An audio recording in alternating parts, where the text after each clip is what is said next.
राज्यपाल संतोष गंगवार ने मुख्यमंत्री हेमंत सोरेन को लिखा पत्र, सीजीएल परीक्षा की हो जांच। राज्यपाल संतोष कुमार गंगवार ने मुख्यमंत्री हेमंत सोरेन से झारखंड कर्मचारी चयन आयोग द्वारा आयोजित सीजीएल परीक्षा में मिल रही शिकायतों की जांच कराने को कहा है, ताकि इस परीक्षा के साथ ही आयोग की विश्वसनीयता पर किसी प्रकार का प्रश्न चिन्ह नहीं लगे। राज्यपाल की ओर से भेजे गए पत्र में छात्र संगठनों व छात्रों द्वारा परीक्षा के संबंध में दी गई जानकारी तथा मिले तथ्यों को संलग्न किया गया है। दूसरी तरफ राज्यपाल ने झारखंड कर्मचारी चयन आयोग के अध्यक्ष से भी सीजीएल परीक्षा के संबंध में तथ्य के साथ स्थिति स्पष्ट करने के लिए कहा है। उल्लेखनीय है कि 21 व 22 सितंबर को आयोजित सीजीएल परीक्षा में गड़बड़ी की शिकायत कई छात्र संगठनों ने की है। छात्रों ने कहा है कि 22 सितंबर को प्रथम पाली की परीक्षा शुरू होने के पहले ही प्रश्नों का उत्तर कई अभ्यर्थियों के पास उपलब्ध था। परीक्षा समाप्ति के बाद यह साबित भी हो गया। जीएस का पेपर जो पहले लिया गया था उसमें गणित, रीजनिंग व कंप्यूटर के सभी प्रश्नों को दोहराया गया था। वर्ष 2022 में पूछे गए 20 प्रश्नों के बिना बदलाव किए फिर से पूछा गया है। इस प्रकार रीजनिंग का प्रश्न एसएससी सीजीएल 2019 में तथा कंप्यूटर का प्रश्न जेपी बीएसआरआरसी 2023 से तथा पेपर 1 यूपीएससी सीसेट 2019 से लगभग 120 प्रश्न पूछे गए हैं। कई जगहों पर प्रश्न पत्र के पैकेट पहले से खुले हुए मिले। छात्रों ने परीक्षा रद्द करने व सीबीआई से जांच कराने की मांग की है। छात्रों व संगठनों के आरोप के बाद जेएसएससी के अध्यक्ष ने प्रेस कॉन्फ्रेंस पर कहा है कि पेपर लीक का सबूत दें, आरोप सही हुआ तो परीक्षा रद्द कर दी जाएगी। जेएसएससी सीजीएल परीक्षा में गड़बड़ी की जांच के लिए सचिव की अगुवाई में बनी 3 सदस्यीय कमेटी। जेएसएससी की ओर से आयोजित कॉमन ग्रेजुएट लेवल में कथित गड़बड़ी की जांच के लिए जेएसएससी ने एक कमेटी का गठन कर दिया। जेएसएससी ने शुक्रवार को आदेश जारी किया। जेएसएससी के इस आदेश में कहा गया है कि सुधीर कुमार गुप्ता की अध्यक्षता में बनी 3 सदस्यीय कमेटी परीक्षा में हुई कथित गड़बड़ी की शिकायतों की जाँच करेगी। कमेटी की अध्यक्षता सुधीर कुमार गुप्ता करेंगे।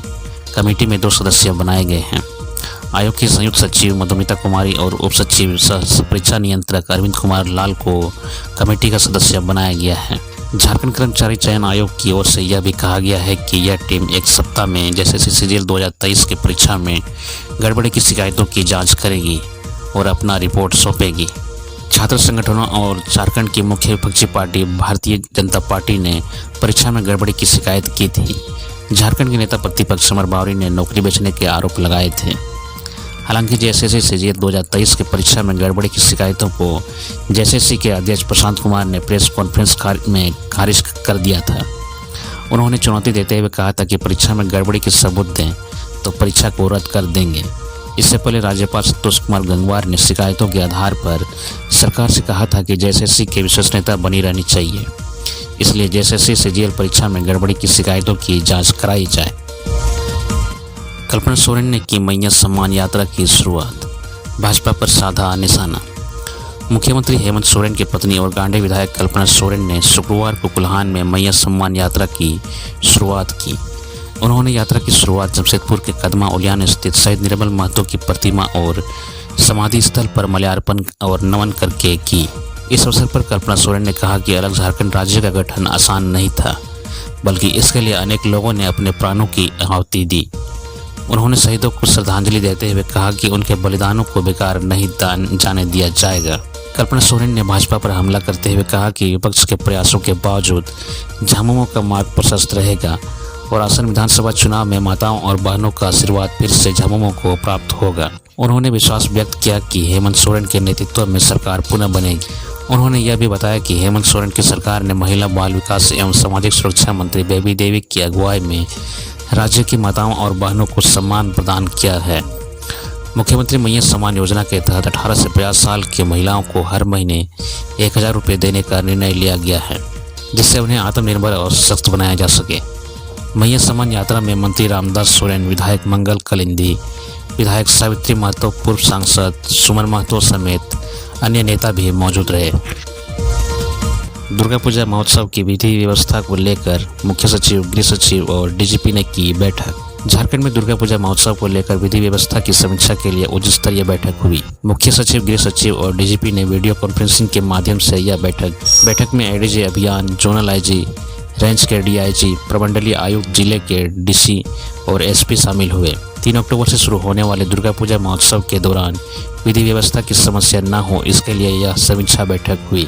बैठक में दुर्गा पूजा पंडाल का सत्यापन, विसर्जन की तारीख और जुलूस मार्गों का सत्यापन, सुरक्षा की व्यवस्था, पुलिस बल की उपलब्धता और अन्य महत्वपूर्ण मुद्दों पर बात चर्चा हुई। इसके अलावा शांति समिति की बैठक की स्थिति और दंगा रोधी सुरक्षा उपकरणों उपलब्धता का भी सत्यापन किया गया। साथ ही डीजे और साउंड सिस्टम पर उत्तेजक गानों के प्रयोग संबंधी नीति पर बात की गई। राज्यपाल संतोष गंगवार ने दी खनिजों पर सेस लगाने की मंजूरी, राज्य को होगा 4000 करोड़ का लाभ। राज्यपाल संतोष कुमार गंगवार ने गुरुवार को 26 सितंबर को झारखंड खनिज आधारित भूमि उपकर विधेयक 2024 पर अपनी स्वीकृति दे दी है, जिसके बाद अब गजट प्रकाशन के साथ ही राज्य में यह कानून लागू हो जाएगा। इस कानून के तहत राज्य में खनिजों पर सेस यानी उपकर लगेगा। यह विधेयक विधानसभा से पारित होकर राज्यपाल के पास स्वीकृति के लिए भेजा गया था। इसके तहत झारखंड की खनिज आधारित भूमि से खनिज के उत्खनन पर रॉयल्टी पर उपकर लगाने और इससे प्राप्त होने वाली राशि से राज्य में आवश्यक उद्देश्यों की पूर्ति के लिए आर्थिक शक्ति प्राप्त होगी। राज्य की इन आवश्यक उद्देश्यों में स्वास्थ्य सेवा, शिक्षा, सामाजिक सुरक्षा सेवाएं, कृषि, ग्रामीण आधारभूत संरचना, पेयजल एवं स्वच्छता सहित अन्य आवश्यकता शामिल है। इस विधेयक को स्वीकृति मिलने और राज्य में शेष लागू होने पर खान विभाग को 2000 से लेकर 4000 करोड़ रुपए तक अतिरिक्त राजस्व वसूली का अनुमान है, जिससे राज्य सरकार को लाभ होगा। वर्तमान में खान विभाग का राजस्व करीब 12000 करोड़ का है, जो अब बढ़ने वाला है। इस मामले में 25 जुलाई 2024 को सुप्रीम कोर्ट ने आदेश दिया था, जिसके बाद राज्य सरकार ने खदानों की भूमि पर सेस लगाने का निर्णय लिया गया। सुप्रीम कोर्ट के इस फैसले में राज्यों को खनिजों वाली जमीन पर उपकर लगाने का अधिकार दिया गया था। इस आदेश में कहा गया था कि सेस से मिलने वाली राशि सरकार द्वारा राजस्व के विकास पर खर्च की जाएगी। धनबाद में तेज आवाज के साथ हुआ लैंडस्लाइड, शहर में छाया धूल का गुब्बारा। बीसीसीएल के बस्ता कोयला क्षेत्र के राजापुर प्रोजेक्ट के कोयला पेश का एक बड़ा हिस्सा शुक्रवार की सुबह करीब 5 बजे भूमिगत जल के दबाव से स्लाइड कर गया। इस दौरान तेज आवाज के साथ भूमिगत जल के हजारों गैलन पानी कई पुराने अंडरग्राउंड गैलरी के साथ एक साथ निकलना शुरू हो गया। स्थानीय लोगों की माने तो तेज आवाज और स्लाइड स्थल से भारी मात्रा में धूलकण का गुब्बारा उठा, जो आसमान को ढक लिया। लोगों ने कहा कि आवाज इतनी जोरदार थी कि ऐसा लगा कि ज्वालामुखी का विस्फोट हुआ हो। धूल के गुब्बारे ने धनबाद शहर के बैंक मोड़, गोधर, भूली सहित लगभग पूरे शहर को अपने आगोश में ले लिया। घटना के कारण कोयला फेस में जल निकासी में लगे 5 पंप, दर्जनों बिजली लाइन के पोल, एक पुराना ब्रेकडाउन वाहन जलमग्न हो गए। इस घटना के बाद लोगों में अफरा तफरी मच गई। लोगों इसे देखने के लिए मौके पर जुट गए। इस घटना में सबसे अच्छी बात यह रही कि किसी की जान हानि नहीं। कोयला फेस से करीब 2 महीने से कोयला का उत्पादन बंद है।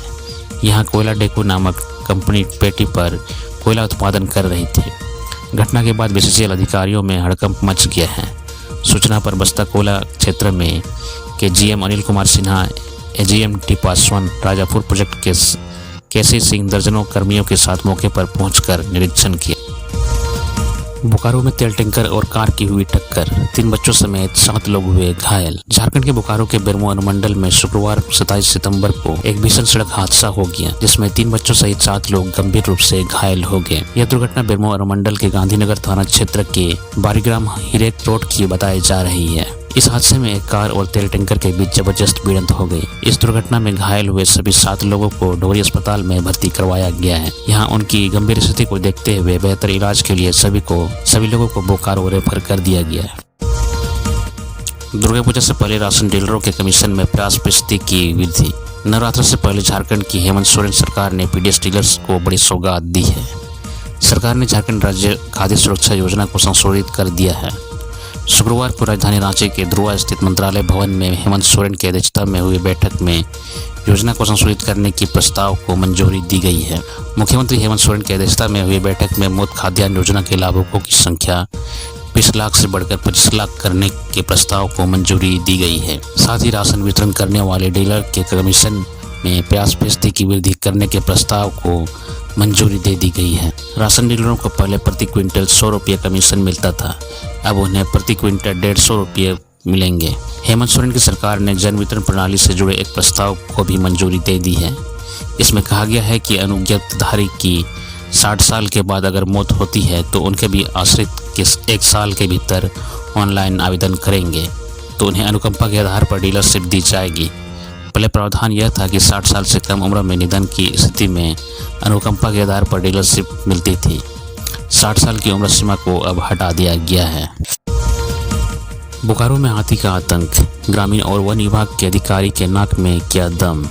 बोकारो जिला के गोमिया प्रखंड अंतर्गत पचमो पंचायत के एक जंगली हाथी के आतंक से ग्रामीण परेशान हैं। यह हाथी अपने झुंड से बिछड़ गया है और गांव के आसपास के जंगल में घूम रहा है। इस हाथी के ऐसे घूमने से ग्रामीणों में असुरक्षा की भावना है, इसलिए ग्रामीण और वन विभाग के अधिकारी हाथी को भगाने के लिए कड़ी मशक्कत कर रहे हैं। जंगली हाथी के पैर में जख्म होने के कारण वह दौड़ नहीं पा रहा है। वहीं ग्रामीण जंगली हाथी को देखकर उसे भगाने के लिए हाथ में मशाल और लाठी लेकर भाग रहे हैं। ग्रामीण और वन विभाग के कर्मी हाथी को जंगल में सुरक्षित रखने के लिए बहुत पापड़ बेलने पड़ रहे हैं। घायल हाथी का इलाज करने के लिए रिलायंस फाउंडेशन सामने आया है। रिलायंस फाउंडेशन गुजरात की पशु चिकित्सकों की टीम क्षेत्र का दौरा कर रही है। चिकित्सक यह प्रयास कर रहे हैं कि जंगली हाथी जंगल की ओर जाए तो उसका इलाज कर पाए। वहीं जंगली हाथी के रास्ते में चलने से वन कर्मियों को परेशानी हो रही है। झुंड से बिछड़ा हुआ यह हाथी झुमरा पहाड़ के बलथरवा सुअर कटवा आदि क्षेत्र में घूम रहा है।